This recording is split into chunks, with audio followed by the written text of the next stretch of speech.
एक अमीर लड़का था, उसे एक गरीब किसान की लड़की से प्यार हो गया। लड़की सुंदर होने के साथ साथ काफ़ी समझदार थी। एक दिन जब लड़के ने उस लड़की को बताया कि वह उससे प्यार करता है और उससे शादी करना चाहता है, तो लड़की ने कुछ सोचने के बाद उस लड़के को शादी करने से इनकार कर दिया, क्योंकि वह गरीब परिवार से रिश्ता रखती थी। लेकिन कुछ समय बाद जब ये बात उस लड़के को पता चली, तो उसने लड़की के माता पिता से बात की और उस लड़की को समझाया। काफ़ी समझाने के बाद वह लड़की मान गई और दोनों की शादी हो गई। शादी के बाद लड़का उसे बहुत प्यार करता था। दोनों का दाम्पत्य जीवन काफ़ी अच्छा चल रहा था। लेकिन कुछ महीनों बाद लड़की को चर्म रोग हो गया, जिसके कारण उसकी खूबसूरती ढलने लगी। अब लड़की को यह डर भी सताने लगा कि उसकी खूबसूरती ढलने के कारण कहीं उसका पति उसे छोड़ ना दे। लड़की उस चर्म रोग को ठीक करने का हर संभव प्रयास कर रही थी। समय बीत रहा था और लड़की की खूबसूरती धीरे धीरे ढल रही थी। एक दिन वह लड़का एक काम से दूसरे शहर गया। लड़का जब वहाँ से वापस आ रहा था, तो उसका रास्ते में एक कार के साथ एक्सीडेंट हो गया।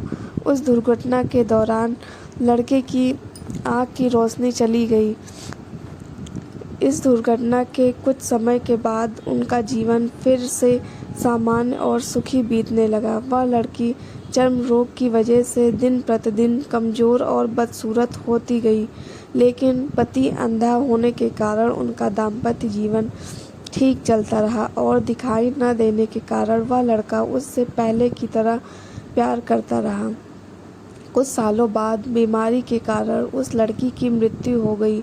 पत्नी की मृत्यु के बाद वह लड़का अंदर से दुखी हो गया और वह शहर छोड़कर जाने वाला था। तभी उसके पड़ोसी ने उसे सांत्वना देते हुए कहा, अब आप तो अपनी पत्नी के बिना अकेले पड़ जाएंगे।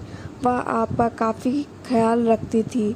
अब आपका जीवन अंधकार में कैसे व्यतीत होगा। तब उस लड़के ने अपने पड़ोसी की ओर देखा और गहरी सांस लेते हुए कहा, मैं कभी अंधा था ही नहीं, लेकिन मैं यह सोचकर अंधे होने का नाटक करता रहा कि कहीं मेरी पत्नी को उसकी बीमारी और बदसूरती के कारण यह ना लगे कि मैं उससे प्यार नहीं करता। इसलिए मैं इतने सालों तक बिना कुछ कहे हुए अपनी पत्नी की खुशी के लिए अंधा बना रहा। यह बात सुनकर पड़ोसी की आंखों से आंसू छलक आए और वह लड़का वहां से उठकर चला गया। दोस्तों, आपको ये कहानी कैसी लगी कमेंट करके ज़रूर बताना। हमारे चैनल पर नए हैं तो चैनल को सब्सक्राइब करना। धन्यवाद।